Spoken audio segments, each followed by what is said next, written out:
Class welcome to my YouTube channel नमस्ते history. आज हम पढ़ने जा रहे हैं अपना development topic. Development class 10th का चैप्टर नंबर 1 है इकोनॉमिक्स का। इससे पहले मैंने इसके 2 पार्ट अपलोड कर दिए हैं जिसमें हमने देखा था जीडीपी क्या होता है, जीएनपी क्या होती है, नेशनल इनकम क्या होती है। ये सारी चीज़ें हम पहले भी डिस्कस कर चुके हैं। अब आज हम थोड़ा और डिटेल में पढ़ेंगे नेशनल इनकम और पर कैपिटा इनकम को। तो चलिए वीडियो को स्टार्ट करते हैं। अब देखो, एक क्राइटेरिया यहाँ पे क्वेश्चन बनता है कि कैसे कंपेयर करेंगे डेवलपमेंट को। How to compare development in different countries और स्टेट्स।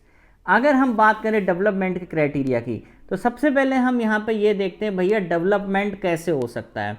या तो भाई कहीं का स्टैंडर्ड ऑफ लिविंग बहुत हाई है, कहीं पे हम कह सकते हैं मिलिट्री सिस्टम उसका बहुत अच्छा है, कहीं पे हम कहते हैं कहीं की लाइफ एक्सपेक्टेंसी बहुत अच्छी है, कहीं पे हम कहते हैं किसी का एजुकेशन भी अच्छी है। लेकिन तो डेवलपमेंट का क्राइटेरिया क्या है भाई? तो क्राइटेरिया सेट हुआ कि क्राइटेरिया है भैया इनकम, और वो भी वन ऑफ द मोस्ट है। मतलब कि ये सब भी हैं और उसमें इनकम को भी शामिल कर लिया गया। तो कंट्रीज जिनकी हायर इनकम है वो भैया ज़्यादा डेवलप्ड हैं, जो कि जिनकी कम इनकम है उसको नापने के लिए हमने एक टर्म लेके आए नेशनल इनकम। बहुत अच्छी बात है। नेशनल इनकम के अंदर ही जीडीपी और जीएनपी आता है। अब जब यहाँ बात ये हुई कि नेशनल इनकम, तो एक क्वेश्चन ये उठा, ये रहा भैया इंडिया, ये रहा छोटा सा श्रीलंका। अब यहाँ पे लोग ज़्यादा हैं तो यहाँ पे इनकम भी ज़्यादा होगी। श्रीलंका में लोग कम है तो वहाँ इनकम कम होगी। तो नेशनल इनकम को कैसे क्राइटेरिया बनाओगे भाई? तो उन्होंने कहा ठीक है पर कैपिटा इनकम, पर कैपिटा इनकम। चलो ये बात अच्छी बोली उन्होंने। अब नेशनल इनकम की डेफिनेशन है और पीसीआई की definition, that is per capita income. तो नेशनल इनकम क्या होता है? Is defined as the total value of all goods and services produce within a country plus income coming from abroad.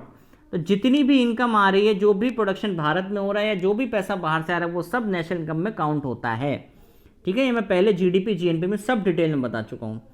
पर capita income, पर capita income में क्या है? When the total national income is divided by total population it gives us पर capita income. तो पर capita income का formula देख रहे हो आप, एनटीएससी में पूछा जाता है 1 नंबर में, ध्यान रखना। National income divide by total population, that is per capita income. ठीक है। अब एक वर्ल्ड डेवलपमेंट रिपोर्ट आई, ये हर साल वर्ल्ड बैंक पब्लिश करता है। तो वर्ल्ड डेवलपमेंट रिपोर्ट में इसने क्राइटेरिया बनाया। क्राइटेरिया क्या था? रिच कंट्रीज जिनकी पर कैपिटा इनकम $1 12056 से ज़्यादा है वो रिच कंट्रीज है। बहुत अच्छी बात है।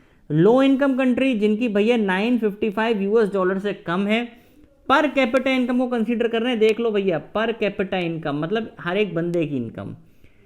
और इंडिया की क्या है? $1820 पर एनम। इतनी तो भैया बहुत मुश्किल है।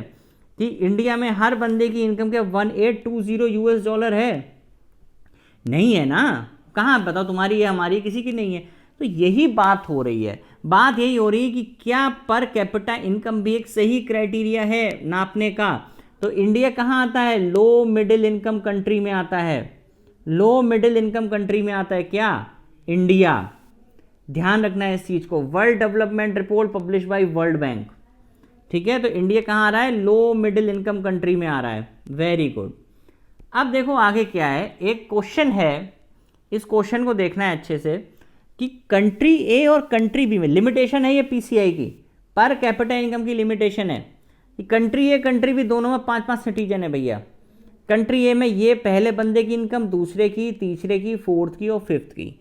आप इनको जोड़ोगे तो आपको 50,000 मिलेगा।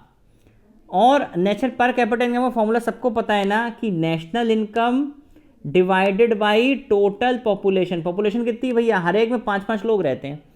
तो 10,000 पर कैपिटा इनकम आ गई। और आपको दिख भी रहा है कि लगभग नियर अबाउट 10,000 इनकम है। सबकी दिख रही है आराम से, कोई दिक्कत नहीं। देखो फॉर्मूला भी मैंने यहाँ पे लिख दिया है, इसीलिए हाईलाइट कर दिया फॉर्मूला, ध्यान रखना। तो आपको ये यहाँ दिख रहा है। लेकिन जब हम जैसे ही एक दूसरा केस लेते हैं तो कंट्री बी, इंडिया की नाम ले लेते हैं यहाँ, तो भैया एक बंदे की इनकम 500 500 500 500 और एक की 48,000। इंडिया केस है। असलियत में असली बात भी है कि भारत में 80% पैसा सिर्फ 20% लोगों के पास है। तो अब आप यहाँ ये देखो, ये स्थिति क्या कहती है। इसको भी आप जोड़ोगे तो 50,000 आएगा, इसको भी आप डिवाइड करोगे तो 10,000 आएगा। तो तो आपको लग रहा है क्या इनकी इनकम 10,000 है और इसकी इनकम 10,000 से कितनी ज़्यादा है? तो क्या आप कह सकते हो पर कैपिटा इनकम एक सही क्राइटेरिया है मेज़र करने का? नहीं, नहीं है। क्या हम लोग जो बात कर रहे हैं हमारी इनकम क्या 1820 यूएस डॉलर है, जैसा कि अभी हमने पीछे देखा था? ये क्या हम सबकी इनकम ये है जो हम लोग वीडियो सुन रहे हैं, देख रहे हैं? नहीं। तो फिर ऐसा क्यों? ठीक है, तो ये क्वेश्चंस उठते हैं कि पर कैपिटा इनकम के लिमिटेशंस, तो आप इसको ऐसे बताओगे ना तो आपको बहुत अच्छे मार्क्स मिलेंगे। ठीक है, तो ये वीडियो यही बोल रहा है कि it does not tell us how this income is distributed among people. आप बताओ कैसे डिस्ट्रीब्यूट, 10,000 रुपये कहाँ है? आप देखो ना इस एग्जाम्पल में 10,000 रुपये नहीं है, किसी के पास भी नहीं है। ठीक है, और एक तरफ इतना पैसा है, हो तो वही गया ना, इनकम तो 50,000 ही आ गई, उसको आप पर कैपिटा इनकम 10,000 ही आ गई, लेकिन क्या 10,000 है?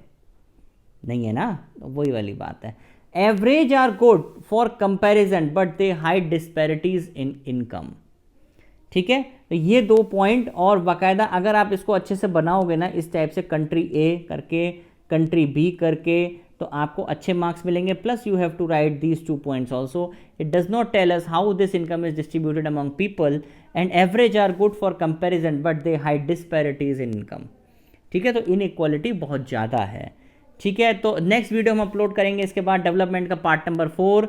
तब तक के लिए पढ़ाई को एंजॉय करते रहिए, मज़े करिए। Okay, thank you class.